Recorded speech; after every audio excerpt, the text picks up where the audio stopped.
Let's design a dungeon. Players found this mysterious wooden box and made this building out of foam and cardboard. I always start campaigns off with character prologues. Okay, hold up.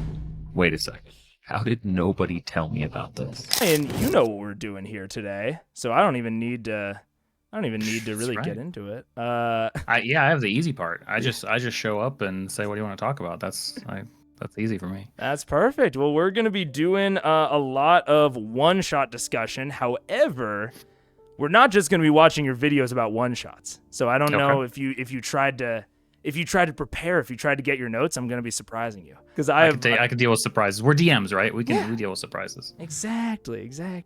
This is one of the first videos I ever actually saw of yours before we had ever met and talked. And it's also advice that I had never gotten anywhere else. I'm sure that other people do it, but I definitely learned about it from you. So it felt only right to start there. It's about character prologues. Let's talk about character prologues. If you've never tried starting a campaign with one-on-one character sessions, just player and DM, I recommend you try it out. It gives the characters context in the world, and the players get a feel for their character before playing with other people. You can even introduce narrative threads you want to pull on later. I wanted to more specifically ask you, have you ever run character prologues for a limited series? For a one-shot? Because I can see that it might be a good way to sort of offload some narrative weight. Totally. But I didn't know if you'd ever tried that. I haven't tried it. I haven't done it for anything but long-running campaigns. So I haven't done it in that context, but I think that's a cool idea. I mean, especially if you want to get away with a little bit more in a one-shot and still have it be one session, I think that'd be a cool way to do it. Yeah. And how long do you normally run those? Are those character prologue sessions normally shorter, longer? Depends on the player. It really is pretty catered to the player. So sometimes there's somebody who's kind of really, kind of put that work in, and they have a very kind of fully realized idea of their character in their mind. Yeah. And that experience is going to be very different from somebody who's maybe they're newer. They want to play a magic user, but they're not. They have a lot of questions either about, what circle, if they're a druid, or what school, or maybe even what sorcery points are. And in that case, you can kind of cater that prologue to sort of doing that stuff in game, kind of weave that into what they play. So it really is super dependent on who it is. In terms of length, it kind of depends. I don't worry too much about the length. Because I guess, first of all, it's going to move a lot faster doing a one-on-one session than regular D&D. You're just going to tear through content because you don't kind of have that, kind of those safety, or they're kind of the bumpers in bumper bowling, right? Where players are kind of, not arguing, but trying to figure out what they should do collectively. That kind of buys DMs time, and that sort of inflates a session a little bit. The extreme version of which would be, analysis paralysis. But there's also even if you don't go to that extreme, there is still that kind of built-in discussion, decision-making time. Absolutely. But in a one-on-one scenario, you're going to have, the player asking probably a couple of clarifying questions, and then they're going to decide. Yeah. And the challenge of that, really the first D&D I ran was solo stuff for my wife. That's how we both learned the game. Yeah.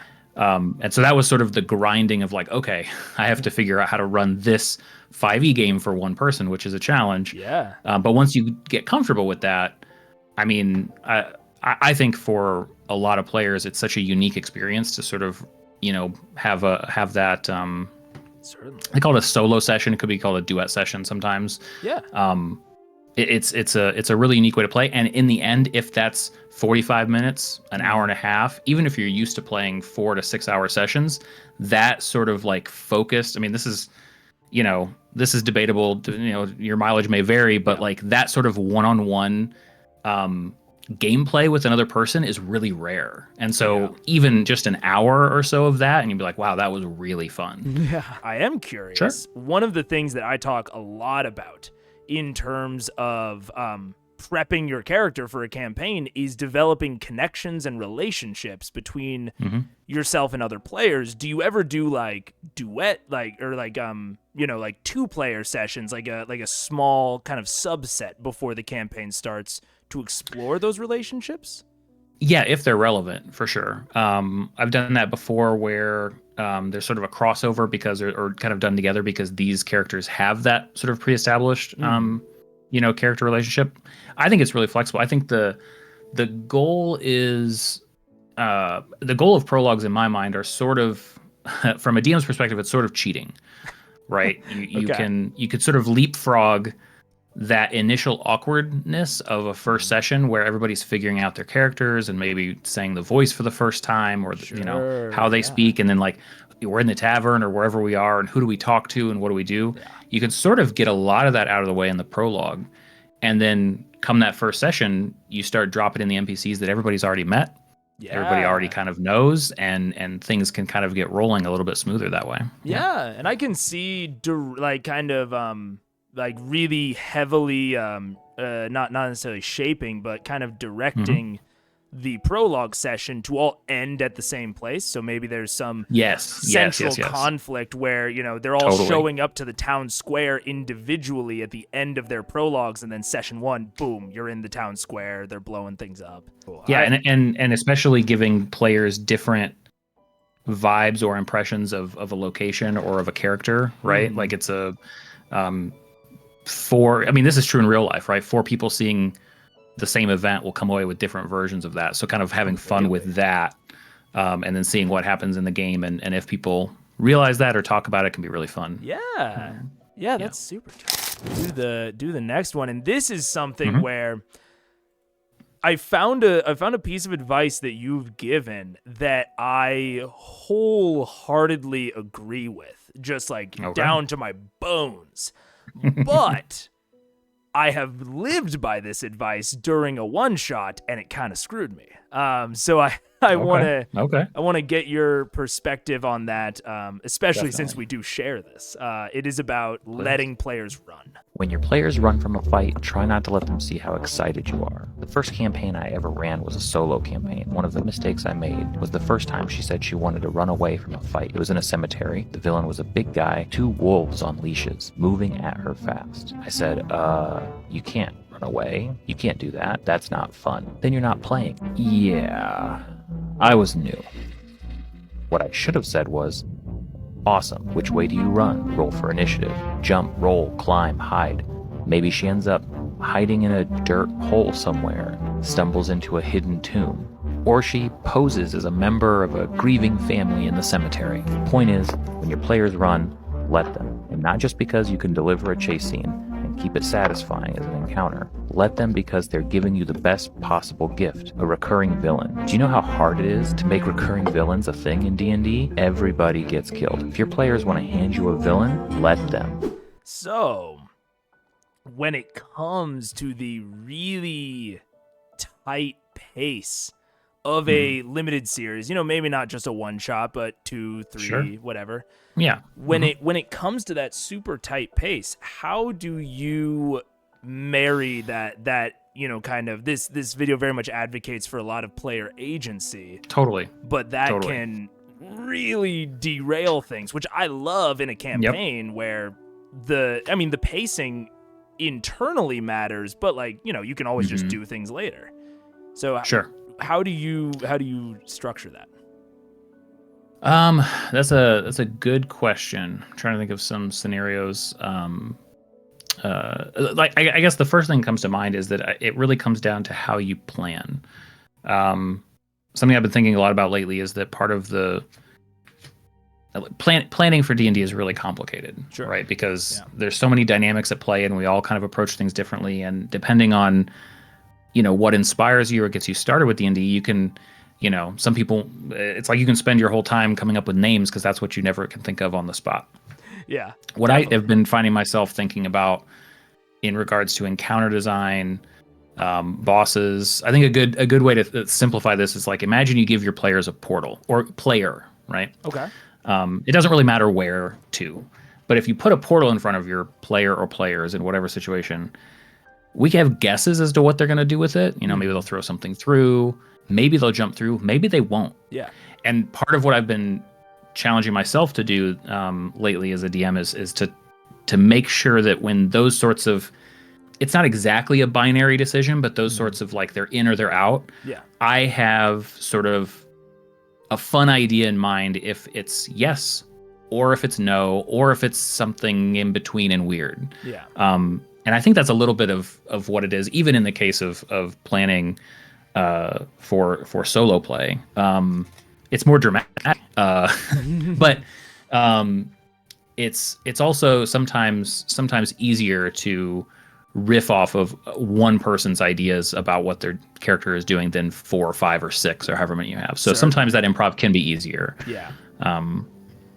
But yeah, that's really tricky, especially with a one player. Another way that this comes up that isn't necessarily a player's decision, but if you're playing with a small group or one person, what do you do if they're killed in their first combat ever against a goblin, which depending on what level they are could absolutely happen. Yeah, certainly. And to some extent, you look at that a lot of different ways. I think my general approach and probably my recommendation for prologue sessions is don't kill your players off. That's not a fun way to start. That doesn't mean that they don't. I actually I have another video later on in the queue about deadly I won't step on you. So yeah, we can say it because I really want to talk about like danger scaling and like threats that you present. Totally. Yeah, there's a couple different ways to come at it from. The next one is about a moral encounter.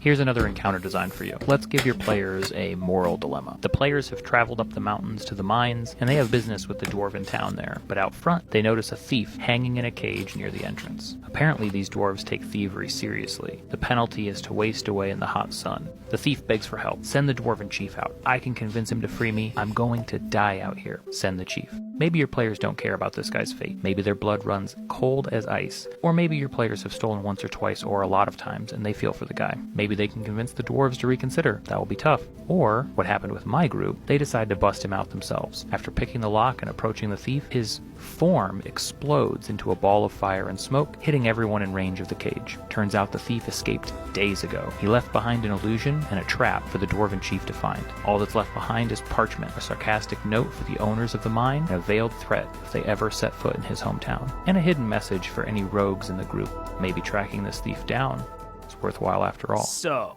I have a few things. Number one, I think that's a great encounter, and I just wanted to show people it. Awesome. But I also think that it's a really good example of how to make a session or a quest feel like there are a ton of branching paths or a ton of different options, which ultimately kind of collapse back down. Right. And I feel like this is a good example of an encounter to make that would be easier to run in a limited series. Am I sort of on the same track as you? Is that how you see this as well, or do you see it differently? I mean, I think it's super flexible, right? I think that in a sense, something like this, an encounter that can be ignored, right? Like I think that's one of the toughest things, toughest sort of disciplines, I think, as a DM is you make all this cool stuff and you want to make sure it gets in front of players. Yeah. And if it doesn't, I'll just put it in front of them. I'll make them do it.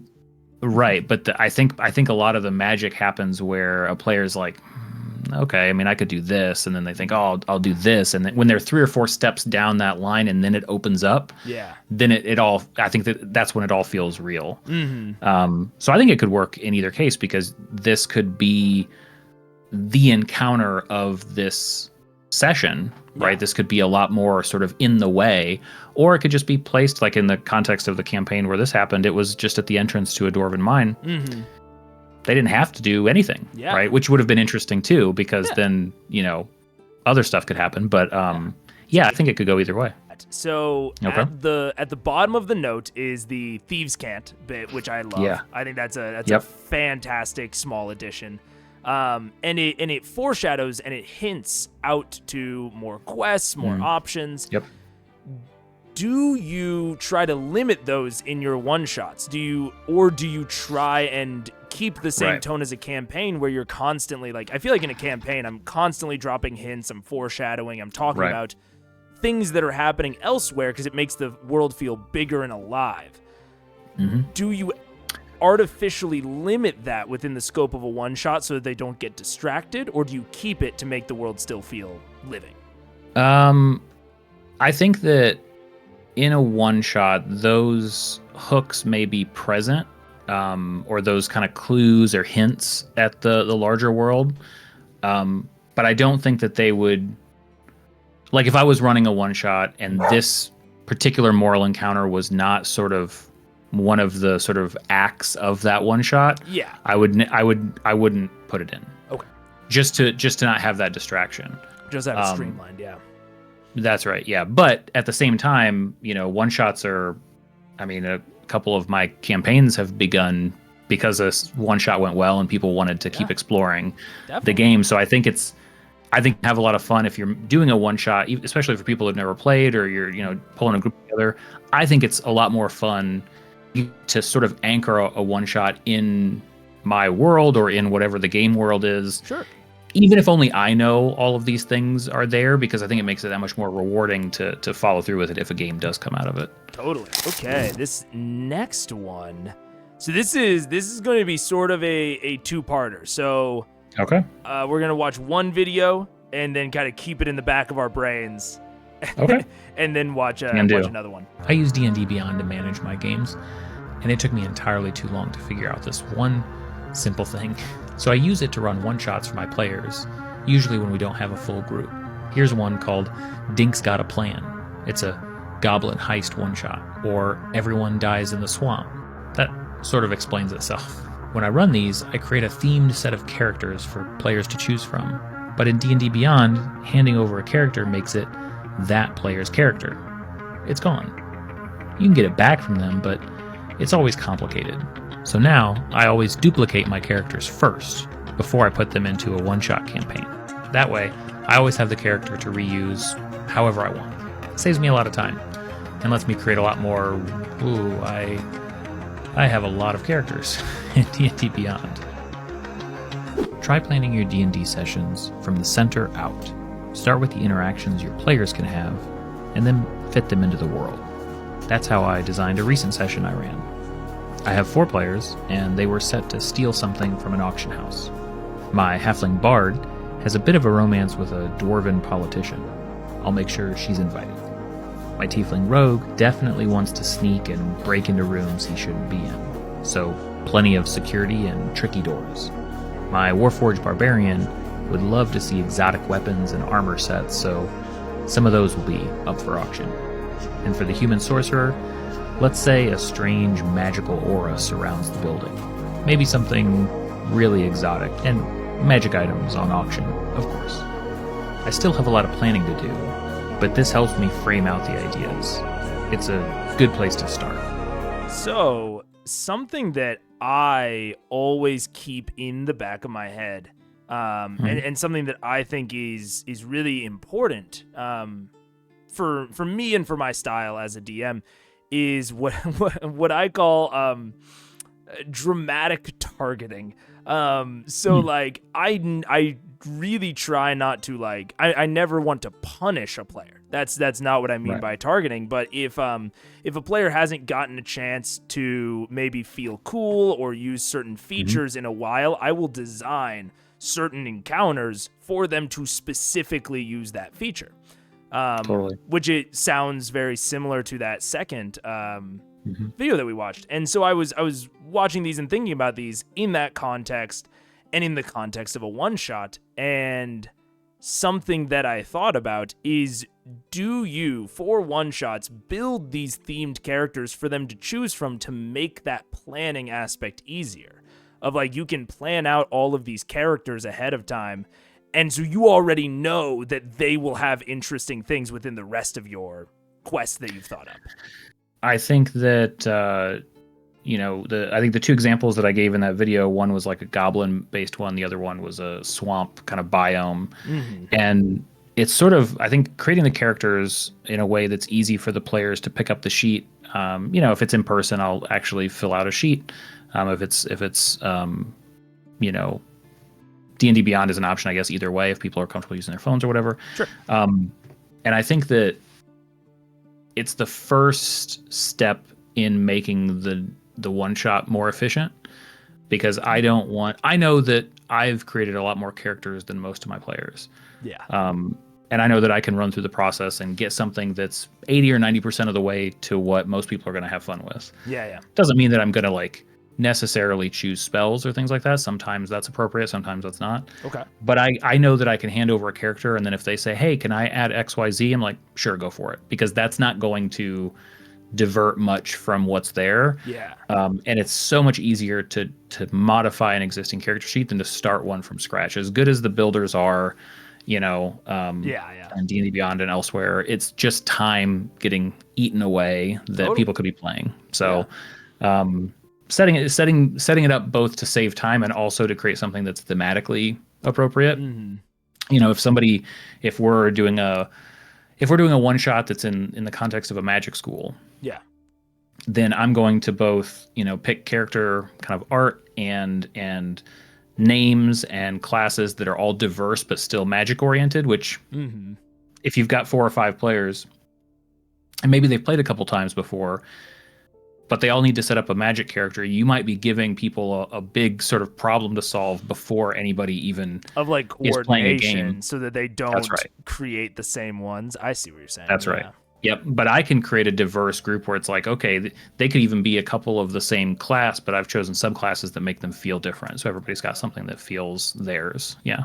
That's a really good point. How many themed characters? Like, is it normally like, they have like twice the roster to choose from, 3 times? What's the ratio? Sometimes it just depends how much time I have to pull something together. And I always give, if you've got if a player wants to, I'm like, yeah, sure, you can create one if you've got time. Sure. Half the time, though, even if players want to, they don't have time in the end because it's just a one shot and it can take some time to make those decisions. Sure. I always make sure that there's at least as many so that nobody's forced into a choice or forced into one character. So never the same number as the group, always at least a couple extra. That way, even if you're the last one to pick, you've got 2 or 3 choices. That's right. Yep. Gotcha. Okay, fair enough. This is one of your videos, You and Blues, that got me thinking the most. A lot of it I had thought of as a DM kind of in the back of my head, but this really brought it to the forefront, and I think it's really good advice for DMs to have in the front of their mind. They were exploring a dungeon for some other reason, and they came across just a bare, empty room with a single chair in it. And in my brain, it was like a watch post or something. But to the players, they were convinced it's something else, because it was just a chair in the room, nothing else. And like, maybe it's a trap. So they spent half an hour trying to throw things at it. I was like, nothing's happening. I was like, okay, but what if we move the chair and take it with us? I'm like, you can do that. Nothing's going to happen because it's a chair, but... It's a blessing and a curse. Whenever we describe something, it has meaning. The only way that literally the only technique I have to manage that is if there's something that I want to call out, I make sure there's 4 or 5 other things I'm also calling out. Try to disguise it a little bit. It is the joyous of having players look way deeper into something. Yeah, so this is something that I find really fascinating, because I was just talking about it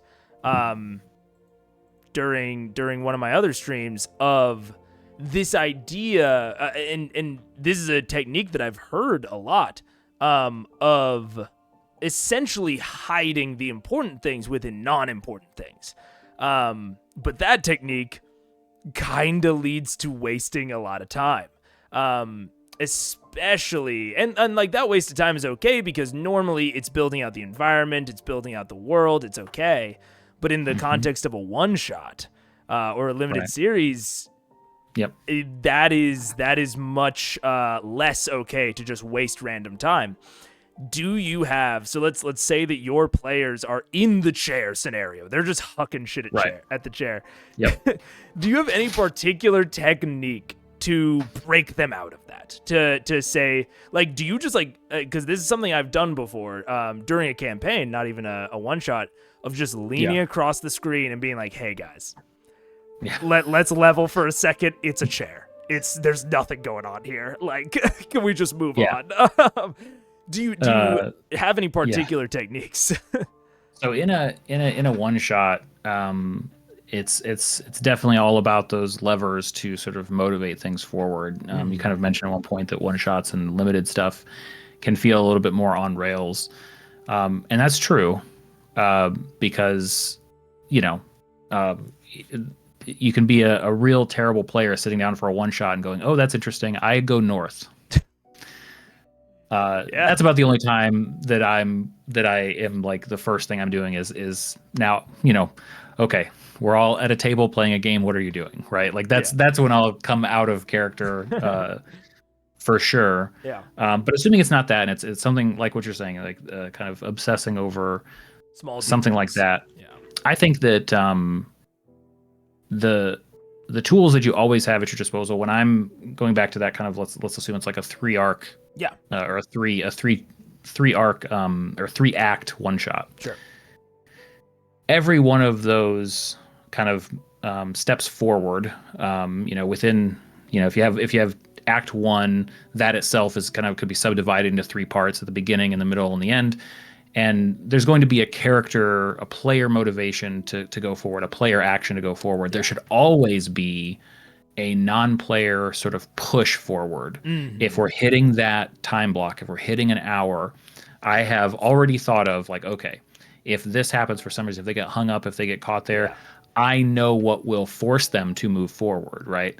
Wouldn't generally do that in a campaign. There are some times where it's worth doing. Just given the greater world and the scenario, sometimes it calls for that. Sure. But if it was a one shot or something limited and players were really kind of encircling something that didn't matter, that's fine with me, because I know that once it hits a certain time, or when I say, oh, this has gone on long enough, in this scenario, somebody's going to burst through the door and now they've got some new problems to solve, right? Gotcha. Okay. So that's kind of how I would approach that. Yeah. That rolls back kind of to our discussion about like shortcuts of like, you are always having that in the back of your mind of like, it's okay if they just waste a load of time, because there is a shortcut I have to make this trigger. Yeah. I know that if they get sort of caught in a corner, right? If that happens, you can also lean into it and around it, where at a certain point, if it's a chair, and let's say it was a chair, but the players don't trust that chair, you can sort of yes and lean into that and go, yeah, it turns out that's also not just a chair, and that it could be one of any 100 things that you determine that it is, as long as it's in the interest of continuing to move that one shot forward. Because again, if you spend a good chunk of the time, even if it is player decision making, it's probably not going to end up being the most fun they can have in that one night of play, or those 2 nights of play that they have. So that's that sort of balancing act. Yeah. So that's the next one that I have is related to physical props, specifically props that are meant to communicate stuff. I've been using this as a notice board prop, but it's just brown paint and blue tack. Time for an upgrade. I decided on a width for the wood boards, and then cut down some 1/4-inch XPS foam at about that size. I'll texture with a rolled up aluminum foil ball first, then take them outside and use a wire brush for a while to get that wood grain look. Then this clay sculpting tool for more exaggerated lines. I used hot glue to get them in place, and then dug out small holes where the nails would be. I'll stick magnets in some of the nail holes, spread out a bit on the board. Next, I Mod Podge the board and add a few coats of brown paint. Finally, some dry brushing, just light tan and off-white. And we can get some announcements up. And if you want to see how I made the stone board on the other side of this, I'll drop a link below in the comments. These props seem amazing for long-term campaigns. Like I'm drooling over it. But it really lets like the organization, the tracking, like it feels so organic when you have something like this. But it could maybe be a lot to do for a one shot. Although, I mean, given what you've talked about making them very modular, if you already have it, you already have it. That's right. But the thing I wanted to really ask, are there any prop, or not prop, but like terrain or prop types or pieces that you focus on for a limited series? Like any that you feel like specifically benefit that medium of this very crunch time? Because we've already talked about one of the challenges of a limited series is what you talk about, what you focus on, and any ways that you could offload some of that real-time narration and communicate the information more efficiently would be great. Are there any props that you find really facilitate that? I try to never be in a situation where I have to make, like, if you can think of a thing to make for a game, and for me that's more extreme because it's multiple games, but let's just say per week, if you can think of a thing that you can create that is even that first draft of a prop or a piece of terrain or a mini, that's huge, right? That's a lot of work. That's a lot to do, whatever size or scale that it is. Yeah. And having one new thing every game, if you run a lot of D&D, eventually you'll have hundreds of things, right? Yeah. In terms of what's great for a one shot, I think it's really going to be that stuff that makes it feel special or different. So recently I ran a one shot for a bunch of 11-year-old boys. It was a friend's kid's birthday party, and it was a one shot that I've run before. And one of the fun things about that one is that there are potions involved, and I actually have prop potions that I've made in the past that becomes like, oh, if I want to use this potion or do whatever, you actually just pop the thing and there's dice in it and you roll those. That alone, like that sort of thing being added to a session, can really make it seem like a bigger experience than it really is. It makes it feel really special, especially for kids. It's super tactile. But I generally think adults are the same way. We like the tactile stuff too. Yeah. So that's one that kind of like supports. We were talking about, the one shots are normally more themed. Something that specifically goes to support and maybe enforce that theme. From a prop perspective, it's usually going to be like a bespoke puzzle object. Sure. So there can be, in order for, and it depends on whether or not that fits to whatever the one-shot concept is.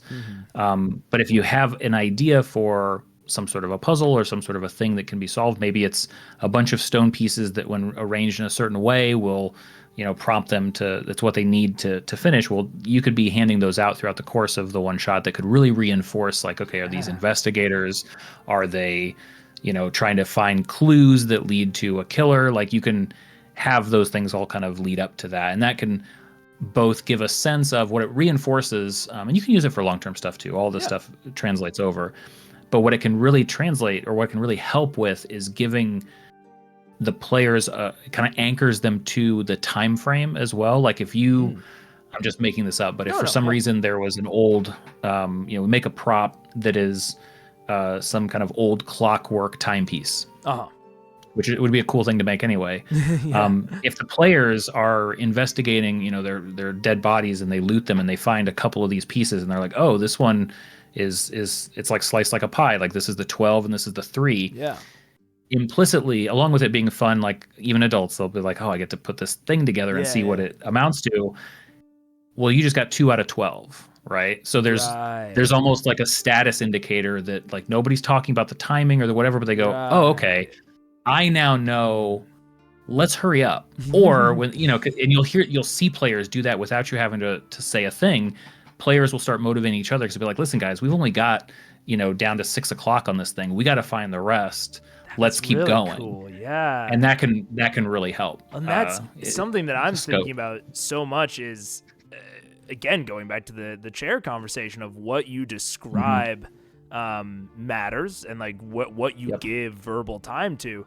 The idea of handing them, let's even say that it's it's a completely unadorned stone except for, small markings, and then you give them a physical prop.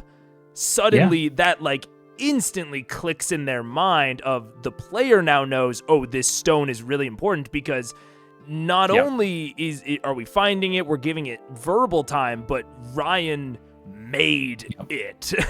Right. So this is suddenly you can describe it almost a little bit casually. Like you can just throw it out there, not give it too much verbal time, but you give them the prop, and suddenly they're like, what? This thing has a prop aspect to it? And you could translate all of this really easily to discovering letters, right? That's a really approachable way to get started with any sort of like tabletop props or anything like that, is, get some paper, get different colors of ink, and create correspondence. They let's say they identify one of 6 letters from these guests that if they have all of them, they'll see what they were plotting. So they're not That's quite right. sure. Yep. Yeah, and you're like, oh, well, this guy, his stuff is all in black ink, and their stuff is all in red ink, but I can see the names, and then they basically create a story. And you can, those. So really date all of those. I'm following this thread. You can date the letters so that they are implicitly numbered, because you don't want to just put like 2 out of 6 or whatever. Obviously, exactly. But you can date them, which is great for the really observant. Like you kind of put those. What are they called? There's a name for that. But you're basically creating sort of a marker, something that people can latch onto. That'll make that player feel really smart that they've identified, even though something basic as a timeline. 100%. You can also make sure that the world, something that is reinforced in the game they've already been playing, is mentioned in those letters. So that helps anchor it as well. So maybe, to follow with a guests at a party and letters or something like that. Maybe everybody's invitation is different. The host has talked about, oh yes, well, last New Year's, something, and then you start seeing references to that New Year's, like, oh, something happened at this last party, and that kind of, these are all from then, and this is now. So that can help too. And you could take it one more layer, like more ambiguous, but still provide a timeline of only mentioning days of the week, so that they don't really know which ones went in which order, but once they start figuring out other clues, they can use those other clues to start placing these letters in order, and you can give. So like the letters could be really vague on like the end, like the start and end, but the moment you put them in the right order, it's a clear timeline of like who did it, what happened. Or to riff, I like all of that, and also riffing on the see, this is fun. We should just do like brainstorming and session design together. Just do that as a live stream. The order of the letters is really interesting, because if you establish a pattern, let's say that there's 8 letters, and you establish that back and forth a couple of times, where it's like, this is in, this is black ink, this is red ink, or what did I say? I said blue and red or something like that. And then you see that the last letter is from and seems to be designated the person who wrote it, but it's in the wrong color ink. And you're like, oh, we had this one first. We didn't realize, though, this is the killer. They've been impersonating him the whole time or whatever. Yeah, you can really twist things around. With like the order of delivery of the clues, and especially if they have implicit ordering, but you don't tell them how many there are total, then it can be this like intrigue point of maybe we've discovered all of them, maybe we haven't. And like things that we're observing in the environment don't really make sense if we do have all of them, so there must be more. And these are things, these really sort of like under the surface kind of storytelling elements are just sort of those embedded hooks where you're just like, I hope a player finds this, because they're gonna feel like such like genius badasses if they do, right? They get to be the ones to go, wait, everybody, because everybody sort of has that fantasy, right? Of like, you have the crazy corkboard and like you figured it all out and nobody knows. I mean, that's some awesome game. That really is. If you can do that, Now that we're kind of approaching the halfway point, there are a couple of videos that you sent to me, because I kind of asked what content do you want to talk about, and we've talked mostly about stuff that you had no idea about. And the 3 that you sent me, I was like, you know what? I won't watch any of them. I'll just trust him. I love this one-shot concept where the players are random commoners saving a town themselves. Somewhere out there is a town that our players didn't bother to save, right? That one leftover quest on the notice board. That's the town being attacked. And even the sheriff just went down fighting off the rampaging bridge troll. So the players draw a random member of town, an improvised weapon, and go try to be heroes. And then, of course, redraw when their commoner goes down, like, immediately. If your players defeat the troll, their characters are folk heroes now. Maybe even the start of a new campaign. Or maybe they hunt down your original party, seeking answers as to why their town didn't get saved. That's really sick. This sort of hits on something that I've seen in a few places of like level 0 PCs.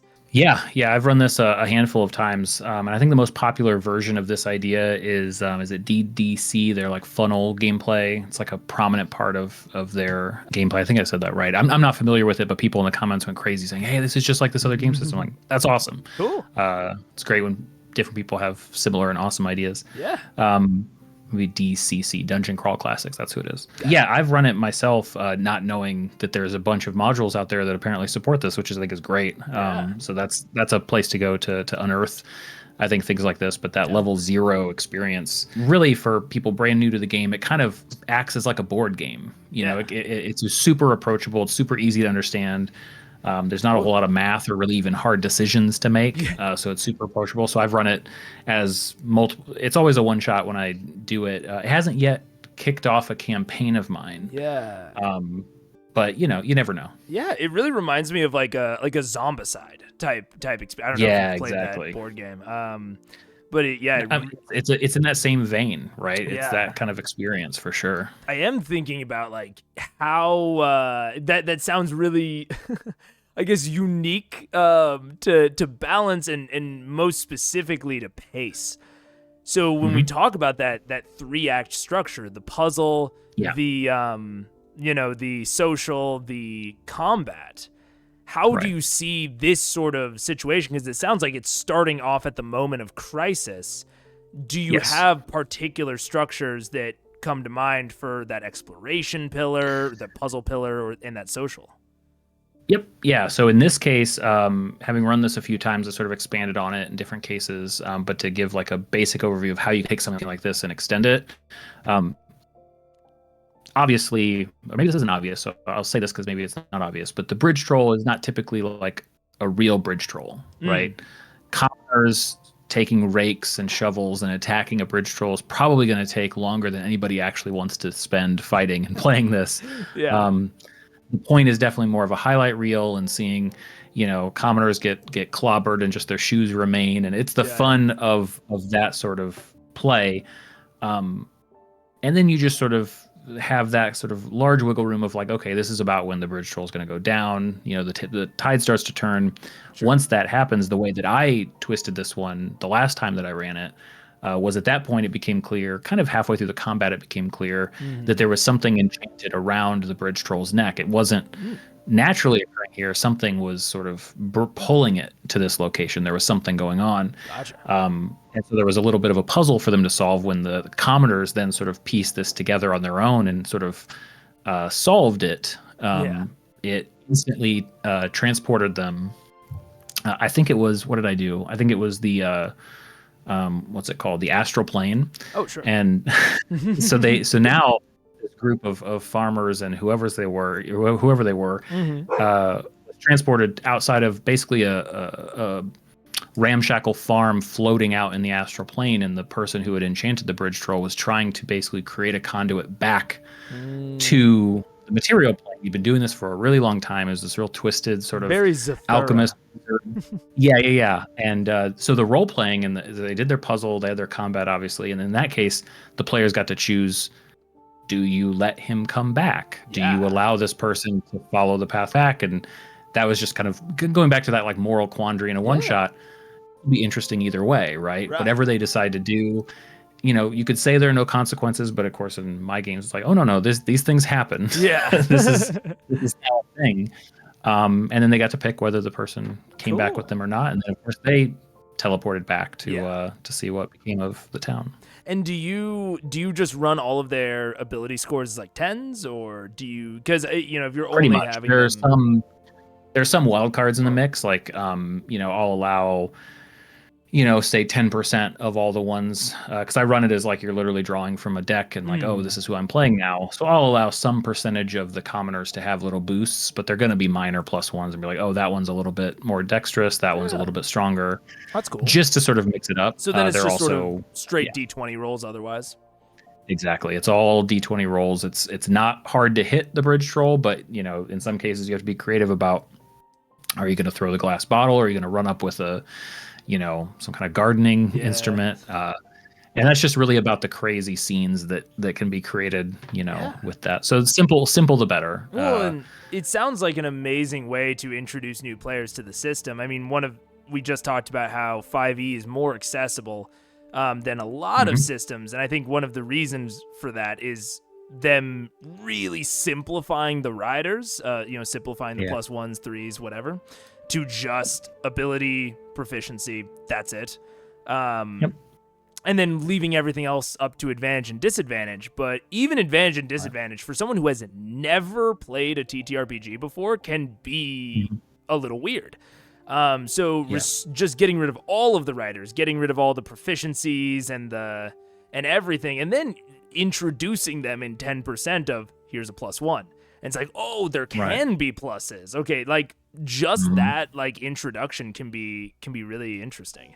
Well, and one of the wrinkles, I don't highlight this in the video because it's only a minute anyway. Right. That's one of the points that I wanted to do on this show, is allow you to speak more of your mind. Sure, yeah. On these specific. Well, I think one of the fun things, the sheriff or whoever is like protecting the town being taken out at the beginning of the one shot. Yeah. Is important for two reasons. One, it's to show that there's nobody to swing in and save everybody, right? That's why everybody's got to pitch in.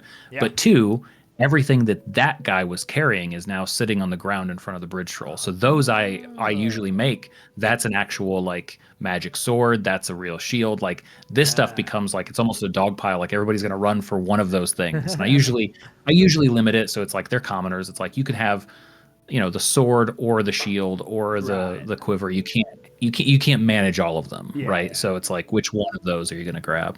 That's really cool. The next one that I wanted to bring up to you is interacting with the villain. Introduce your villains early and make sure players understand the threat they pose. Try things other than direct confrontation, or else your players might take out your villains too soon. For instance, you could use necromancy. Have your villain speak through the mouths of the dead to provoke the party. Every enemy they defeat is another chance for a villainous monologue. Or try imposters. Your players fight the villain, but each time they discover it's just another henchman disguised as the big bad. And now, the real villain knows just a little bit more about the party's skills. Or maybe a puzzle. Your villain could send letters to taunt the players. The villain is known to them. If only they could decode his secret messages and find him in time. So, I actually had a lot of thoughts on this one. Okay.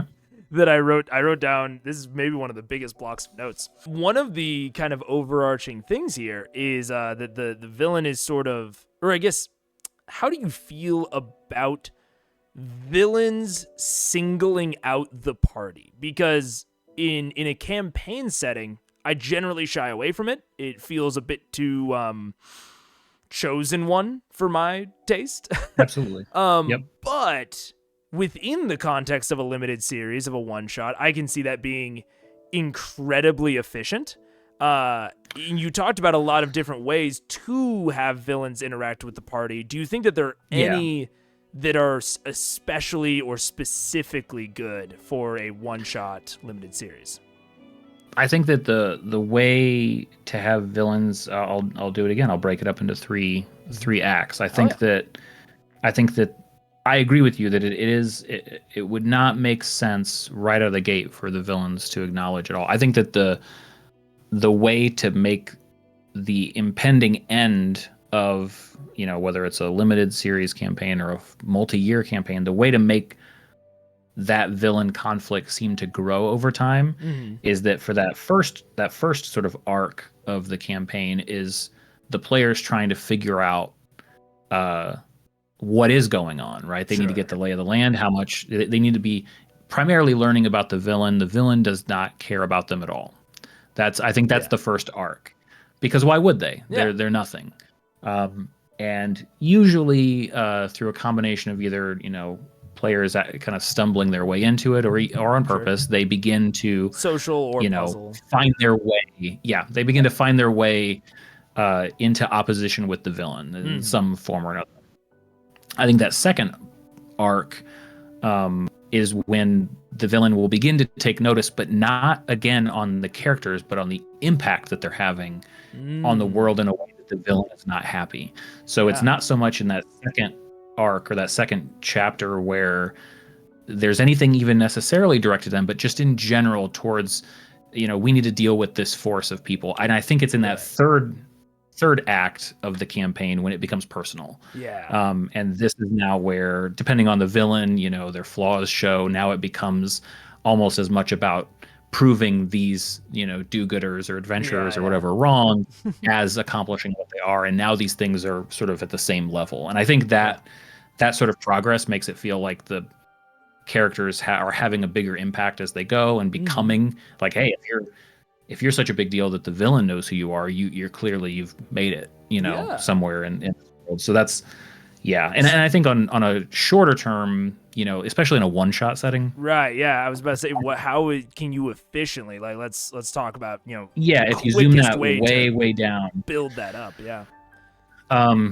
I think that's, it's going to be similar, but it's going to happen a lot faster. Those iterations are going to be a lot shorter. So if we take those 3 acts of a one-shot, if that first one is combat, then that combat is probably going to be with the minions of the bad guy, right? And this is in the orbit of the villain, but they don't know whatever thing is that you're going to be fighting at maybe that third act. But it's going to be what entices the players to say, this is what we need to follow up on. This is where we're going to go in Act 2, so that in Act 3, we're usually it's going to be bringing the fight to the villain. Right. What type of villain do you find most effective or easiest to run in a one-shot? Because when we're talking about the limited time frame, real life, it seems like it would be easier to have the villain be local. Some sort of local threat that they don't have to, range well and afar. How do you introduce that villain? So you have the henchman in Act 1. Do you tend to reveal the identity of the villain? Do you tend to talk about their plots more? Is there any specific thing that you do? So I don't think that my one-shots are typically very villain-oriented. I think that they're typically about unfolding. It's sort of like it's the same depth usually as a dungeon will be, like a dungeon that you get through in one session. And the dungeon might not necessarily involve rooms in a dungeon, right? One of those rooms might be the town square at the beginning. But they have the same sort of they have effect a of mapped just out, connected feel, begging a set of questions. The wild sheep chase. This isn't my doing. This is the designer of that. It's a brilliant idea. The very first thing that happens in that one shot is a sheep's going to run up and begin talking to the party. Now, this begs a big question, right? Like, who is this? What has happened? And how do we need to help, right? And I think that it's almost like if in a larger campaign the villain becomes aware after the players do of their existence. I think in a one shot, typically like villain and player characters are sort of meeting each other at the same time because the players are sort of following the breadcrumb trail to find out what the heck is going on here. To only find out who even they're facing. Usually, I'm trying to think. I don't think there's hardly ever been a time, maybe one or two one shots here or there where that villain is very telegraphed. It's more of a surprise and a discovery. The same way that a monster might be in a dungeon. Maybe you've put the pieces together and figured it out, but it just kind of drops on your lap at some point, whether you were ready or not. Okay, the next one is an idea that you had that I am assuming you have not done. But I recently was kind of brainstorming an idea for a co-DM'd like adventure, I guess, like thinking about things that could only work if you sort of had a co-DM. Like it would be cool in the context of a heist where it was established to be maybe like a 2-shot, and each of the DMs would prep everything, but each of them, and maybe this kind of breaks the rules a little bit, but it doesn't have to. The idea is that each would sort of take and run with 2 separate groups that then come together actually for the second of the 2. So technically it would be a 3-shot from the DM's perspective, but the idea being that like, okay, you get Group A and Group B, and Group A is hired by some like wealthy benefactor in the city to go steal something valuable, and they pick their route and they do this and that, and maybe they get some intel from the guy, and that sort of specifies their available routes. And they run through that first session, and they come to the end of that first session, and there's like something, and then they have to come back the next time.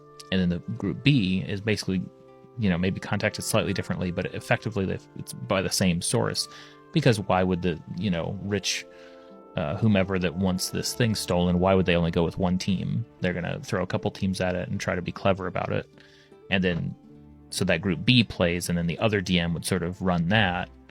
And then the third session, the groups come together because they find out like they're all in the same room or whatever, stealing the same item, and they have to sort of undo and untangle what happened. And each of the DMs kind of runs for their people, sort of.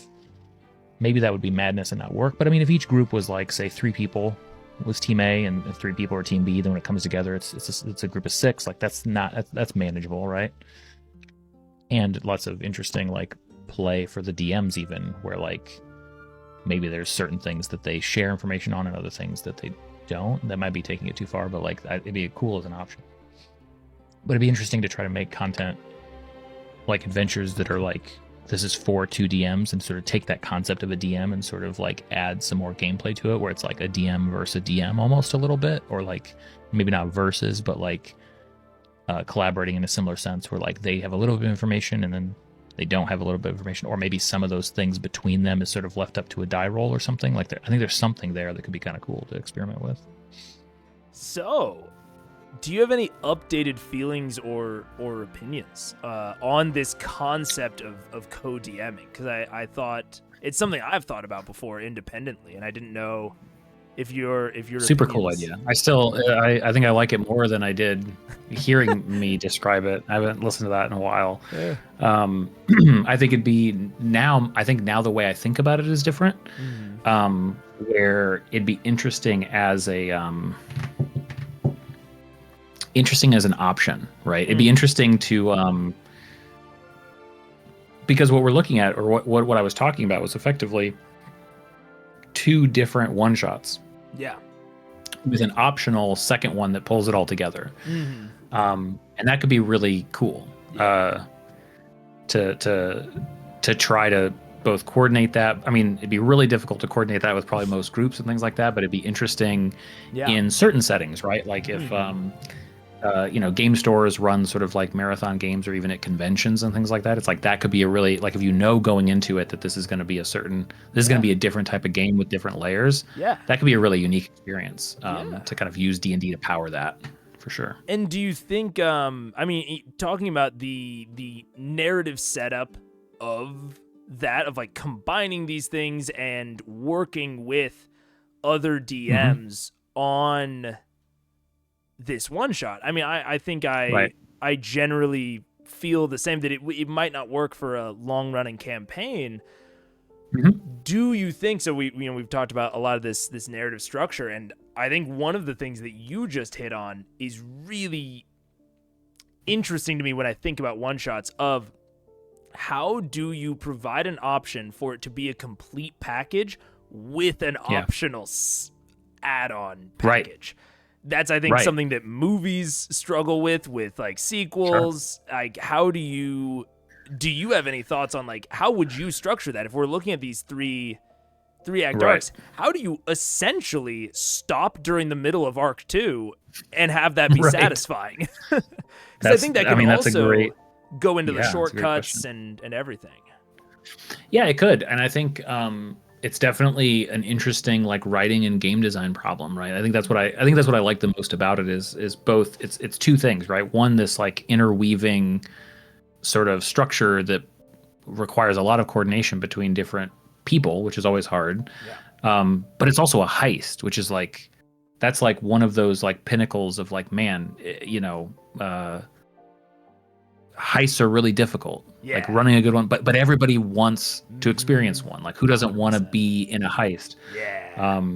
So like right off the top of my head, like the types of things that I think could be done here is to look at that heist scenario from kind of two different angles, right? So it's going to have to be a complicated piece where everybody, you know, is a cog in a larger machine, but where one group and their one-shot experience, or in this case, half-shot, let's say, maybe that's the term to coin. Sure.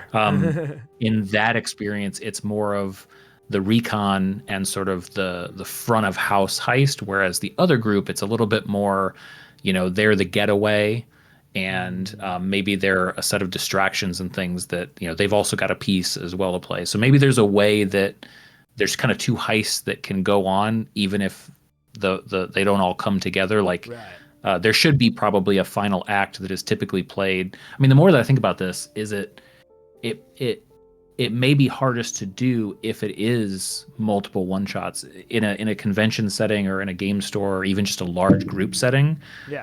It's really probably best if you have those two groups that are playing separately and then they share a third act together. That might be the best way to do it, where it's like, okay, great, now, you know, as these things kind of come together, it's like now everybody joins at the big table, and now all of these decisions are your decisions over here to cut this early is gonna, or to take the easy way out on this is now going to impact everybody, because now this is what they've had to deal with. You know, that could be really cool. Yeah, I think that could be amazing. Do you have any thoughts or advice or recommendation for, because what we're talking about is, you know, doing the first two acts and then doing third act altogether. What sort of transitions do you like to make? Let's take the heist example. What's the transition between 2 and 3? Because to me, in my head, a lot of that like climax of the act 3 is that there's some sort of like they get into the vault. There's some sort of confrontation in or right in front of the vault, and then it's the getaway. Is that do you have any particular thoughts? I think that's part of it for sure. I think that I think that you just get creative in whatever party setting you have to make sure that ticking clock is actually probably a ticking clock or a creative ticking clock. So you know, a really easy way to do it is to say, like, you know, you could literally have a shot clock type of style thing where it's like, hey, this is, you know, everybody knows that this is a heist and there's going to be this much time to simulate the planning. And then everything is synchronized. Like the person who's hiring you, everything is timed out. And if it doesn't happen in the next 90 minutes, it can't ever happen again. And so it's literally ticking and everybody's seeing the same clock. You could also get creative with that, right? You could say that this is happening at a grand ball, a party, a wedding, and there are going to be a set of songs that play. And these have, you know, we know that everybody's attention is going to be over here when the waltz is playing. So when that happens, like now the groups are having to kind of shuffle through, and you can kind of use those as those sort of, you know, relatively mechanical, automated, like nobody can fault the DM for moving you guys forward because the premise of the game is it has to move forward now. Right. And then everybody kind of stays in lockstep a little bit. I think that could work. Yeah, especially the idea of having those external clocks. I really like the idea of tying it to like a song selection. That'd be cool. That's really cool. Something that this will give you plenty of chance to talk about it more if you want publicly. Because I know it's one of your controversial videos. But I also think it'll be really, really nice within the larger one-shot conversation. My favorite way to track monster hit points is using ranges.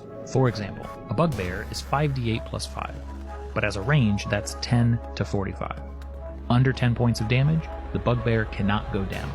Over 45 points of damage, it must. In between, I'll make judgment calls to keep the game fun and engaging.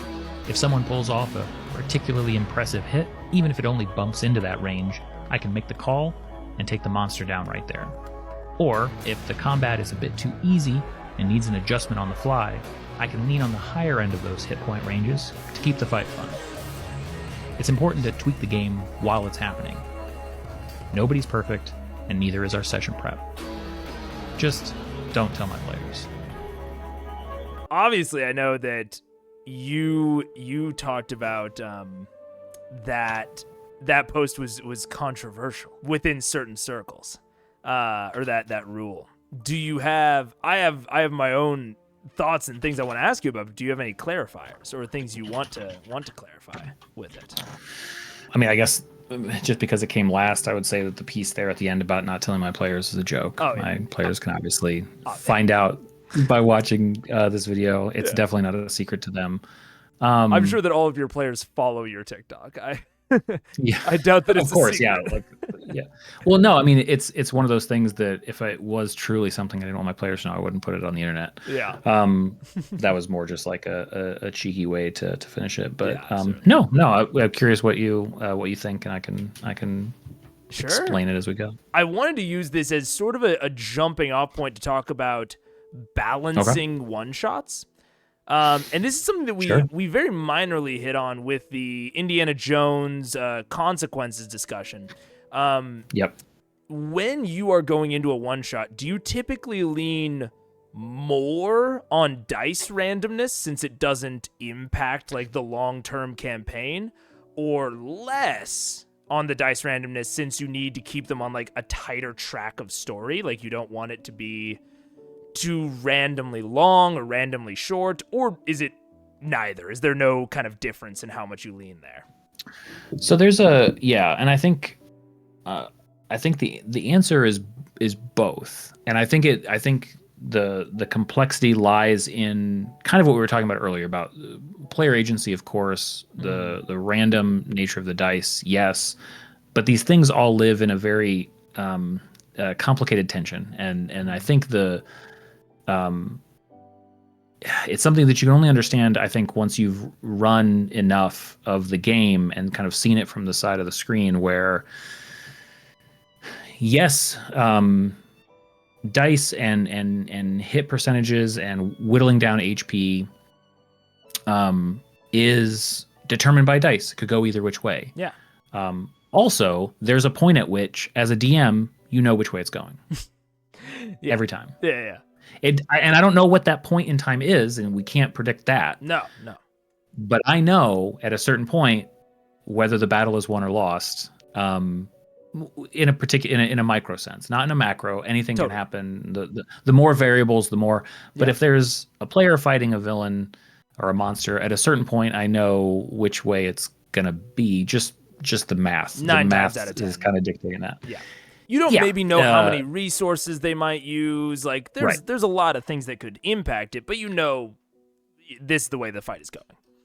There's certainly a trend line, right? Yeah. And so the way that I would encourage DMs to, especially because this could be one of the talking about things that kind of add tedium and reduce the fun and the adventure and the pace of the game.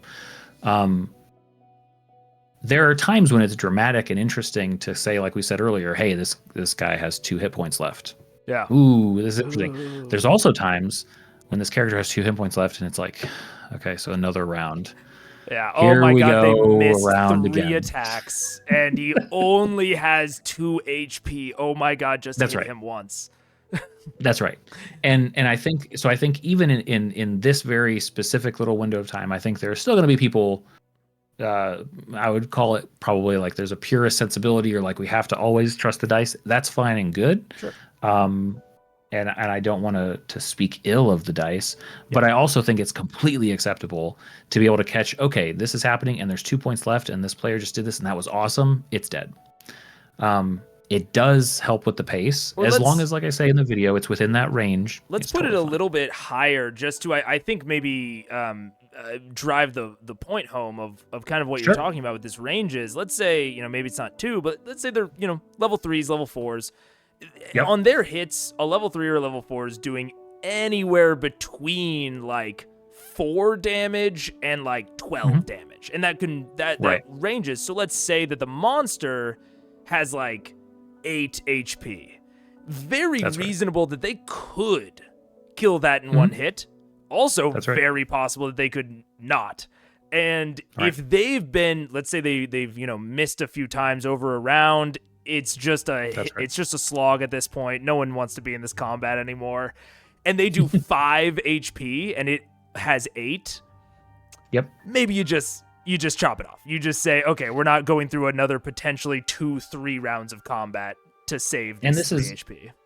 And this it comes down to, and again, you can follow the whole kind of debate and logic tree back up and then back down again, because yes, there are dice averages, there are ranges, there are averages for these monsters, but also those are all made up.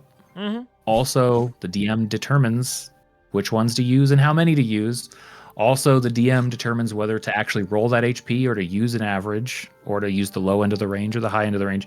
And all of these decisions are basically the DM's judgment. Yeah.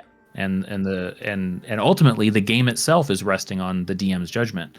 And I think kind of like with some of the other stories and stuff we've talked about, bad judgment can screw games up at every single level. Yeah. Something that yeah, as I've been learning Blades in the Dark and running it for I'm running a campaign for some of my players. Sure. There's a really specific concept in Blades of the Dark that I'm still having trouble wrapping my head around, and my players are too, but it's very integral to the system, and it's actually really applicable here. In Blades in the Dark, for any given heist, score, opportunity, whatever, you do not determine the payout before the score happens. So even if they are hired by someone is offering them a quote-unquote large sum of money for this for this score, you determine the payout based on what they do. So if the score is going like well and they don't have like really any adversity just because of decisions that they make, or because putting more obstacles in front of their way just wouldn't be interesting, and the score ends really early, you just don't give them as much payout. Sure. So that's something that I have been trying to take back into D&D of like, okay, if it does make more narrative sense, if it feels better to end this combat early, I'll just reward them a little bit less. I'll take a few gold out of the coffer. I'll, because I'm acknowledging that maybe they haven't used as many resources or I haven't gotten them down as much. Not as like a punishment, but just saying like, I want to keep the pace up and I also don't want to over reward you. Keeping the pace and finding the level at which it is the appropriate challenge. And I don't mean appropriate in the sense of like appropriate for it's like appropriate for the story, where they are, and 100%. and where we are in the arc of this particular campaign or this location. Sometimes it's really interesting to ant stomp. Like it's super fun to just plow through. It's also in terms of the other things that there's stuff that there's a whole range of decisions that a DM makes that I'm not sure get talked about very often, which I think are way more interesting than this like HP range thing. Because we decide what attacks the monsters use. 100%. We decide how tactical and skillful they're going to be in the moment to moment, round to round.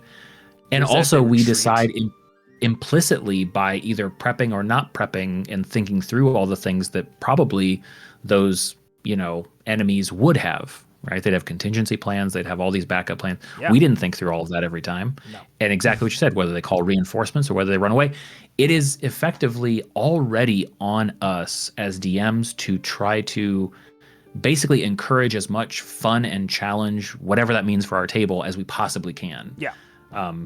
It's just whether or not we recognize all of those levers. And, I think that there's a really nasty conception of a DM that is like this passive, arbiter or rules keeper. And I'm sure there are tables where that's fine. It doesn't interest me at all because I think that a dungeon master, a game designer has so much more to offer and so much more that they are sort of implicitly responsible for in sort of, we're basically party planners. We're trying to pull together fun experiences that are, as fun or more fun than any other game we could ever play. That's a lot of opportunity, but it's also, we have to own that to a certain extent. And recognize what all the levers and dials we have to work with and use them. Yeah. Oh, is something that I think was very, very applicable to the one-shot discussion, and especially, which is something you coined as polite railroading. So I ran a one-shot for my Wednesday night group last night. If I had to describe the best way to do one-shots, it's probably polite railroading, to be honest. If it's a one-shot that you intend to actually finish in one shot, not only should you probably have a pretty good idea of like how that structure is going to look, but you should probably have trigger points throughout the night where you're like, if they don't get through this first act, then this is going to happen to propel them into the second act. And if they don't get through that amount of time, this will propel them forward. And I like polite railroading is a good term for it. That's a good way to put it, because that's kind of what it is. It's like, hey, listen. It's like, hey, for your own sake, I'm going to keep moving you forward so that you can find the fun. Yeah, and I should have brought this video forward, honestly, because we've kind of talked through this concept a lot at this point. Yeah, totally.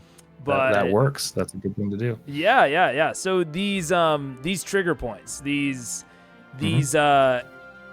do you have, I guess, do you find certain types of triggers to be more successful than others? Because, like you said with the pizza analogy earlier, it's like, every D&D game is pizza, but maybe it's, better or worse pizza. Totally. Do you find certain trigger points in your experience have been more engaging, more successful, feel less weird than others? Like if it's like environmental versus like an NPC, that sort of thing. The best trigger is kind of like we were getting at with some of our just like active brainstorming about those heist one shots. Yeah. The telegraph stuff that sort of sets the rhythm for the one shot, I think, are the best. And that can be, those are sort of like soft triggers, I guess. Those are more just like kind of those signposting kind of, here's the best way to play this, right? Whether that's we've collected one of 12 of these items, we should keep on rolling.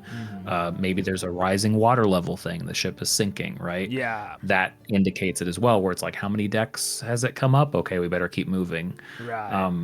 Those are going to generally be the best. There could also be literal ticking clocks, or in the case of the Harry Potter thing, it's like, you guys have 3 days to solve this or you're kicked out of school. So what do you want to do the first day? And it's like, oh, okay, so now we know how many choices we get to make before we've effectively got to point the finger in some direction, right? So very interesting question there. You set the trigger to be a certain period of time. And you can, yeah. Periods of time are pretty abstract in TTRPGs. So how many actions did you give them per day? Or how many things could they do? Right. So in the case of it's funny because in the case of, the investigation in a magic school, never had to use any of those manual triggers, never had to push anything forward. I think that partially because everybody playing already kind of had such an understanding of the world, they're like, well, we want to go do this now. We want to go. Right. There wasn't really, they were propelling things forward faster than I could restrain them or have to push them forward or anything like that. But I think for time, because like even there where they're very actively pushing it forward, how do you determine, okay, it's night now? Like, because there's nothing, travel happens instantly. Like, that's right. How do you determine, okay, they've taken this action, now it's noon? Like, do you normally try to bisect a day into a certain amount of actions? In that specific case, no. They're bouncing around, and I'll just advance the time. Probably if they're really paying attention in that specific one, once they've investigated like 3 out of 5 locations, they should probably be pretty clued into what's going on. Those options are really there to make sure that they can kind of direct things, but they're going to get enough information as they go. Other times it does, I think you're correct. Time is only actions. Time is only what you can do. Right. So if it's like planning for something in the midst of either, a short arc or a one shot, I'm going to say, okay, so you guys have this many days. That means that that boils down to this many things you can decide to do. Or let me know what you're trying to do, and I'll tell you before you make the call how long that's going to take you. Or we'll do a roll, and hey, that's going to take you 4 days to prep that, so that time ticks down. Gotcha. So I think it's really flexible. But yeah. You're right. Unless you're going to literally have the countdown clock for the one shot, which maybe would make sense. It could be possible. That's Yeah. the way to go. Okay. Yeah, sometimes it could. With another one of the ones that you sent me. And it is about your wife running. So my wife ran her first one shot the other day. So. Hey, I'm Ashley. I'm Ryan's wife. I don't really run games that often, but I do have access to all of Ryan's terrain. So I decided to use all these kids' toys that I found around our house. I ran a one-shot called The Wild Sheep Chase, and it was really fun. Well, I kind of thought it was a little boring sometimes, but I'll get better. This was the sheep, and this was the evil wizard. These were the players, and, maybe next time I'll try using some of Ryan's minis in terrain. I guess, if I have to. 2 instant thoughts. From that of number 1, I really like just using what you have around and just like getting into it, like it not mattering like how you're representing, just using it. We also talked about like good DM steal. Like if you are struggling with where to set your stuff, even we had the conversation about setting, the pitfalls or the advantages of setting it within an existing world. But there's another aspect of if you're running out of time one week and, you don't have something set up or the party goes in a way that you aren't expecting, you can call like a 15-minute break, go Google some maps and some stuff from Harry Potter. Totally. Don't say it's from Harry Potter. It's just like, oh, you're going to a wizard tower. Like, yeah, give me a minute. Yeah, so I think that's very fun and very cool. And one of the things that she said is something that I really think a lot of newer DMs should onboard of, I thought it was boring sometimes, or I thought it was this, but it's okay, I'll get better. That's right. The only way you're ever going to get better at DMing is just by doing it. You're not gonna be amazing when you start, no matter really your experience in anything else. You just gotta run it. And you just naturally will get better. It's kind of like what you were saying about painting earlier, of like, just start doing it, and if it's something you like and if it's something you love, you'll just naturally get better over time. Yeah, I mean, the more and more I sort of branch out, because, keep in mind, 6 years ago, I'd never crafted anything. So I'm more and more a believer in that the one of the big differentiators between people who get better at something versus not is just whether or not you can tolerate the period of time where you kind of stink at it. Like if you can survive that portion of time and get to the other side of it, then you can get better at just about anything. It's just about having patience for yourself, I guess, as you go. Completely. There's a video that one of our mutuals, Nico from Dicebrain, who also just interviewed you. You're very popular. You guys are good interviewers. Oh, thank you very much. But something that he sent to me, it was a very, very long video about Dan Harmon. But there was a specific quote that has really stuck with me from that about when you start getting into creating something, whatever that is. If you're a fan of pottery and you start trying to make it yourself, or if you really like paintings and you try to paint yourself, there will inevitably be a really long period of time where your taste outpaces your ability. Absolutely. And so you will know just how bad it was because you love it so much. You have such good taste, otherwise you wouldn't want to get into creating. Right. And so like you'll get out of it and you'll be like, oh, like I know that could have been better, but I don't know how to do it, and that's really frustrating. Yeah, it's honestly it's one of the few things that I really will stress to people, because there's so many good ways to do tabletop games. It's hard to put hard and fast. One thing that I do really, really believe in, though, is that if what you want to do is run games,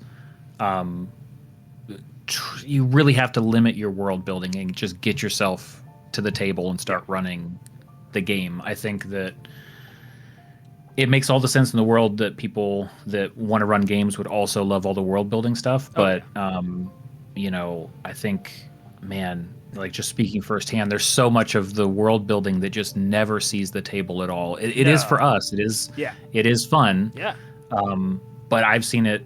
I've talked to so many people that I feel like it just sucks up all of their potential time in running the game and learning what they thought they knew that they didn't, or what they never would have thought before. Once they start running, they just burn so much time. Oh, okay, if in like a year or two when I get my custom world made, it's like, no, oof, just it's never gonna happen. Just get in there. Just get in. Yeah. It's one of the reasons I think, you know, a lot of modules have a lot of flaws, but like, if you are really interested in DMing and you are really worried about the prep, just buy a module and run it. It is not going to be that much substantially worse than anything you could make. Right. Like, it probably will be a little bit worse. Like, I think that most of my homebrew stuff is, I don't know, maybe it's a little bit narcissistic, but I think it's a lot of times better than the modules. You should. Yeah, it's yours. Yeah. But it is not substantially different, and it's not different enough to where it'll make a difference on how much fun your people will have, honestly. I mean, when it comes to a new skill, you know, running games is certainly a set of skills. Sure. But anything that you're setting out to do, it's such a long game. Like, getting better at something is such a long game. You should be trying to identify things each session, like, okay, now I want to do that better next time, or I want to think. But truly that change, you're not going to be able to see until you've done something 100 times. You need that longer time scale where you go, once you're at your 100th session running a game, you think back to that first session and you're like, oh man, I had no idea what I was even getting into. And that's why, because of that long-term thing, it's just best to find a way to start chunking away at that number, because there's really no getting around it. It's going to take that many before you really see a lot of progress. Yeah, completely. And I think it's, you know, we were talking about it earlier where Eden was like, you know, oh, you guys plan? Like, I just figure out the main thing and I go. And I'm like, sure. that is hard. Like, for me, like, thinking about that sounds very, very difficult. But also, if you have a table that is willing to go on that ride with you and they're having fun, fuck it. Why would you plan more? Like, well, it's also it's whatever muscles you want to work, right? Yeah. Like, you know, from I don't improv. In certain cases, we all have to improv here and there. Oh yeah.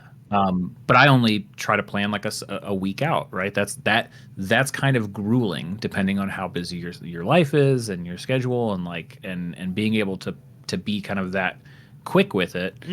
It's a similar. It's like, do you want to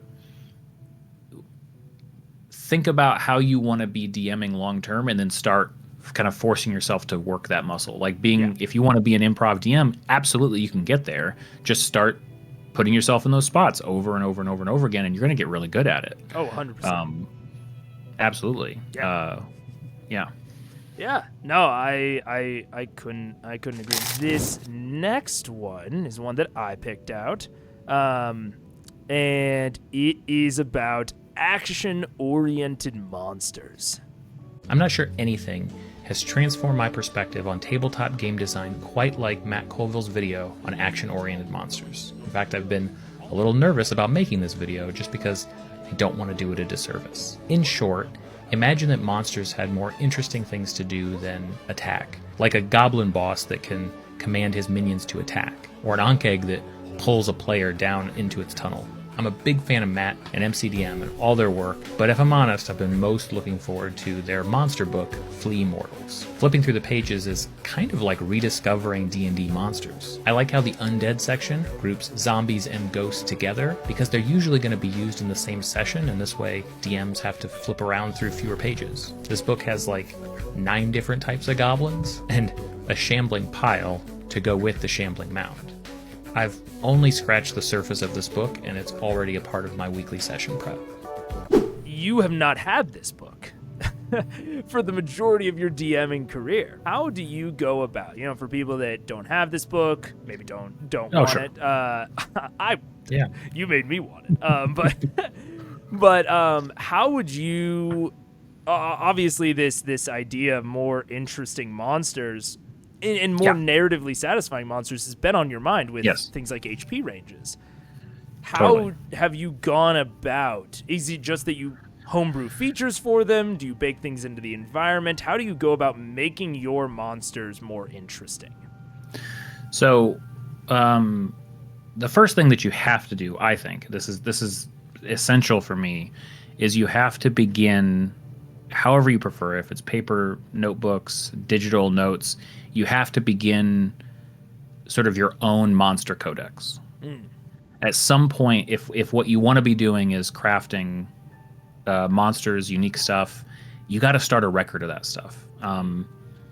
That helps so much to be able to pull up and go like, I'm pretty sure I've done something like this before, and be able to find it again, to not have to piece it all together again, will save you mountains of time. And you'll start to see things when you look back at those earlier drafts and say, oh, I could change that. Yeah. So that's number one. I don't think enough DMs, I think people like running from books, which makes sense, or printouts or whatever else. But if you really want to start designing monsters, I think you need your own independent sort of note source. Sort of database. I used to use OneNote, and then I did Google Docs for a little bit. But now I use Obsidian.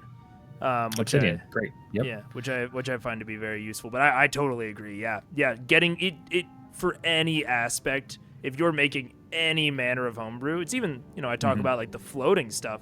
Some of it's not really floating. It's just stuff that I used in a different campaign with different players. Yeah, you've built it up over time. Yeah. So yeah, totally agree. So that would be like sort of step 0, and then the first thing to do is to realize that there are so many things as a DM that we have just this crystal clear perception of, and players don't. It's kind of why difficulty describing the world, gaps, why puzzles are so much harder, like all these different things. It's because we're looking at the truth, right? We have it all right here. It's in our heads. Why can't they picture it? The same is true for monsters. You have to start thinking about the perception of monsters from the player's perspective. Yeah. Because to a player, a monster is not everything that we know. A monster is whatever we describe it to be, and then what it does. That's it. I mean, it is a big box of hit points, and they know they have to whittle away at it. Yeah. But for me, it was just a big turning point to realize, what is the difference between me running this bugbear here and this zombie over here? It can't just be the hit points. It can't just be, I guess this one's got an attribute. Once I started realizing that the perception of the monster had so much to do with the experience and the fun of it, that became sort of what I focused in on. So another, I mentioned, I need to do a video about, but another great, and I'm terrible with author names, but another great video is, what is it called? It's The Monsters, here, let me look it up on something. The Monsters, Want to win, something like that. But there's a series of books. I'll find it. I'll make a video, make up for forgetting. But there's a Keith Inman, that's his name. Look him up. Keith Inman's got a series of books about the monsters strategy. The monsters want to win. Here's what different types of creatures, how they will react to threats, and how they will strategize within their groups and with others. That one that's a really helpful way to sort of orient around this. But then when it comes to designing, the first step is to realize, because that perception is all that matters, take any stat block and rename it in your own notes, and you've just created draft 1 of this new thing. Yeah, you can use the exact same stat block, and the way that you describe it is an entirely different experience. That's right. Describe it, and then initially small tweaks, right? Initially take if you wanted to, take a standard guard and you want this to be, some expert level guard. Sure. There are probably stat blocks for that or something. Exactly. That's the first place to go, is to start thinking about feats and abilities that players have. Yeah. And mine them. Especially if there's some really interesting feats where it's like, well, how would we adapt that into this monster stat block? Oh, that gets really interesting, right? I mean, what if that guard walking around has alert? You know what I mean? Sentinel. Possible. I mean, you talked in your in the video about a goblin commander that can order other goblins to strike. That's right. Commander strike from fighter. I mean, that's you can just duplicate it 1-to-1. And I think that people get really nervous about this, about customizing it this much. But I think that nervousness, in my mind at least, goes back to the previous discussions that we've had about they feel like they have to nail it. Like they feel like they have to get the CR right. Like if I buff this monster, what's its CR now? And like, if I buff the monster, but I want to keep it the same CR, how much do I lower the HP? And it's like, just make a range, and whatever feels right in the moment, just go with it. Because nobody can ever answer the same two tables with the exact same character sheets and stats, but at one of the tables is a really good tactical player. People would not believe the different difficulty levels that those two tables can handle. How meager you have to play with the one group versus how hard you can hit that other group. And that's just one factor that's not even a mechanics thing. That's just how well people play. Well, and there's also an aspect of knowledge on the system. There's a set of actions that any marshal can take on their turn the moment they have multi-attack. And most of them will be hyper successful at this, and it will kind of you will be shocked at how easy it makes combats. Of a marshal on their first attack can shove something to prone and then grapple it, and that creature is now by the rules locked into prone, and every attack on it has advantage. That's melee. Every ranged attack has disadvantage. And or even something like dropping to prone voluntarily to give ranged attacks on you disadvantage. Like, that's right. There are so many options within the rules that most players, even experienced players, don't worry about or know about. Or if there's, I mean, even just it can go such a long way to realize I'm not being very effective against this. My attacks or the type of attacks I'm doing, or I'm out of spell slots, but anybody can so easily use their turn to grant another player advantage. Yeah. Right? Yeah. And if that other player is, like you're saying, a fighter with multi-attack, like, you could just change the game right there. Like, you just guarantee and probably get a crit or two in there too. Yeah. This is the last one. It's one that you sent. And so I don't know what it is. I figured I'd leave it for the very last. Next one-shot you run, try giving your players magic items without telling them what they do. I might start a one-shot with my players buying exotic items at a market. Maybe the seller's parent was an adventurer, and this was all their parents' stuff. They say, I know it all works, but some of this was, stolen, I think? Don't tell anybody, okay? The items have simple labels, but nothing that reveals what anything actually does. No time to test anything, because soon after the players buy stuff, the one-shot really gets going. So the players will have to find out what these items do by using them during the game. I mean, what could go wrong?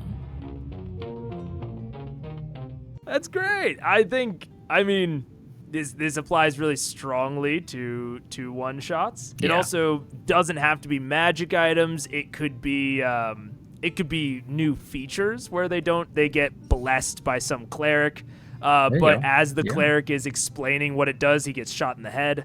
That's right. Yeah. Like, there's so many ways to use that secret nature. Absolutely. And even on the other side of it, giving those sorts of things to monsters of maybe you have already foreshadowed this stall But the action gets going before they can even buy the stuff. And the goblins run into the town, and they get separated from the stall somehow, and the goblins start picking stuff up. That's right. And so the players don't know what it does, the goblins don't know what it does, and they're all just like in a standoff, like, am I going to use it? Yeah. That could be really fun. And that's one of those things too, where goblins are sort of easy cannon fodder, but really lots of small creatures. If you've got any sort of magic user enemy, especially if you're giving chase, if maybe they want to distract the players for a while, 100%. Imagine a horde, a handful of polymorphed goblins coming, running through the forest as the wizard escapes. That's going to be an interesting encounter. All these super powered goblins doing whatever else. It's a great way to mix things up. Oh yeah, certainly. Is there any monster type, and this is I don't know if you'll have an answer to this, is there any monster type that you specifically stray away from in general, or just in the context of a one-shot? Like, I will never use that in a one-shot, maybe because you don't think it can be narratively satisfying, or what have you. Pretty much anything goes. I this isn't a monster type necessarily, but I do stray away. I've only a couple of times in one shots played anything that was very high level. I think that mostly due to time management, it's kind of slog. Like, if you are, I can understand the fantasy. I can understand why people are drawn to, hey, we're going to do a one shot. Let's all make 20th level characters. Oh, yeah. And really go against, let's fight Tiamat or whatever. Sure, yeah. The trouble with that is there's a lot of trouble with it. Yeah. But the biggest one from my perspective is that running a brand new 20th level character is almost impossible. It's really, really hard. Overwhelming. The design of characters in general. Yeah. And this is why one shots typically play in that sweet spot of like maybe 3rd to 8th level. Yeah. Is sort of I think the best kind of cut. You can go a little bit higher and be okay, but it's going to be more work. With more experienced players, maybe. Definitely, if they're playing a class they know, or they just have more time to prep. But once you get that 20th level, the D&D is assuming that you've just spent a year or more with those abilities, honing them, practicing them. Yeah, the whole you understand this character, and to just jump in. I mean, we know a lot about D&D. We would not be able to do those characters justice without like a week's study. The idea of doing it can seem really exciting to do a one shot like that, but it's probably going to be really unfun. Is kind of my read. That's why I avoid it. I completely agree, and it's actually one of the reasons. One of my more controversial opinions. I mean, it's very, very popular. There's a very popular YouTube channel named after it. I don't start my characters at level 3. Not necessarily because I don't think that they will be able to understand their character, but I think even by level 3, you have gained so many features that it will be difficult for your fellow players to understand what your character does. So you start at level 1? I start at level 1. I love a level 1 start. I love level 1 because I think it I mostly think about it from a player synergy point of view of, I think when you start at level 1, they start to develop those really fun strategies, those, the fucking Thor bouncing it off of Captain America's shield type combos, because when you're a level 1 fighter, you attack. When you're, and like when you're a level 1 wizard, like you have very specific spells you can do. And when you're doing just those things, everyone else at the table gets to remember, okay, the wizard has Tensor's floating disc, because that's the only thing he could even do this session.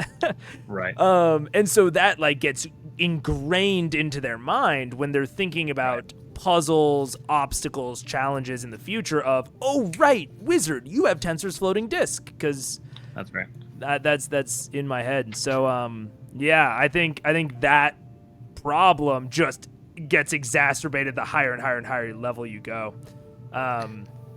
If you have like experienced players, they're the more Yeah. experience they get, the weirder their builds are probably getting. Sure. Well, it also gives you wiggle room, right? Yeah. The more levels you play, the more opportunity there is. I've had this happen at least like probably, I don't know, 4 or 5 times over the years. You know, you start to get to level 2 or 3 and a player realizes, I don't think I'm playing the right class. Yeah. I think I should probably, I thought I was going to be this rogue. I think I should be a bard. That's who this character is. And it's a lot easier to switch at that point than figuring that out by level 5 or 6. So much easier to switch. Narratively, yeah. Exactly. Honestly, like, this is one of those out there ideas that I say these things and like always the first thing, like, this is what's exciting. Somebody's going to show me somebody who's done this. There's going to be some module out there or some option, but or a different game system entirely. But like, there's probably a way, just like what we're talking about, of that 1 to 3 progression where you kind of haven't chosen a class yet, where you can basically have that experience and sort of find it as you go. I think would be really interesting. Yeah, I think that's what especially for new players. Yeah, that's what I try to do with subclasses whenever I'm playing. Is we start at level 1 and then find what my subclass is going to be through my play and like what this character just feels like. And that is one thing I encourage. I know a lot of people have problems with that because some of the subclasses feel like they should be inherent. They should be like I'm thinking about like the psionic rogue, the psionic fighter. I think that there are ways to still have those properties present. So like if you're a psionic rogue, maybe you've had these psionic tics, these psionic knacks for your entire life, but they're not nearly controllable enough for you to wield in a consistent manner. That's kind of, or like Swarm Keeper Ranger. Maybe you're training it actively. You're maybe doing little training sessions with small insects as you go. So yeah. Well, and those are just design challenges, right? Those are DM working with player. I think honestly, the best kind of table relationships are where DMs are open and inviting for players to be like, oh, I want to like brainstorm my character stuff with you. Like, which decisions should they make? What things? I think that's always like a sign of a really healthy table. Yeah. Because sometimes there isn't a perfect fit, and you have to sort of say, well, yeah, traditionally this means that, but let's reflavor it, let's tweak it and adjust it. And now this is, how much cooler is it? Like, I guess it's cool to sort of play things as they're intended. Yeah. But it feels so much more interesting to be like, this is the only time this build has ever been played by anybody. Nobody's ever played it quite like this before. Like that feels more attuned to a character. Well, sick. Cool. Do you have anything to announce? Anything you wanna immortalize? Immortalize. Put out there. No, I mean I'm on pretty much every social media platform. RyanImelDM everywhere. Currently, just taking minute-long chunks of D&D story and advice and crafting and prop making and throwing it out there. So if that seems interesting to you, then check me out on every platform. I'm there. RyanImel, it's right there. Oh wait, I'm trying to point the finger correctly. RyanImelDM or RyanImelDM.com. Yeah, thank you. Yeah, sweet. I had a fantastic time. Thank you for coming on. Anytime.